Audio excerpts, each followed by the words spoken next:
It's a Singing Cowboys Ubass conversion. It's 21.5-inch scale, so it's right in there with your typical Ubass. And this Singing Cowboys is from, I'm guessing, around World War II, because it had originally had a wooden trapeze, and that's what they did at that time. So we're talking like 1942, 43, 44, somewhere in there.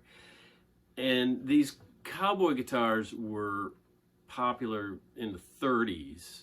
Any kind of stencil guitar at the time was popular then. Most of them are parlor size. These are short. These are little short guys. I don't know who the target market was. Maybe kids. I don't know. I mean, cowboys and Indians, children's.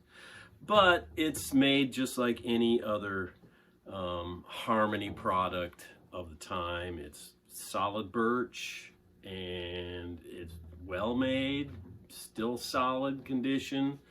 Didn't have to do anything to it. It does have a crack on the back, which is typical when you got solid birch.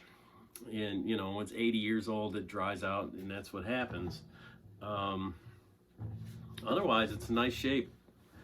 Somebody did do something with it. I don't know if they played it. They dragged it around a little bit. But most of these things usually end up as decorations that just hang on the wall. This is an actual instrument. It's the beauty of these Ubasses.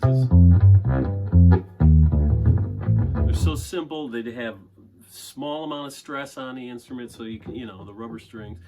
You can do this with them. I mean, it's a fantastic use of something that otherwise would just be stared at and not used. And now, isn't that cute? It's hanging on the wall.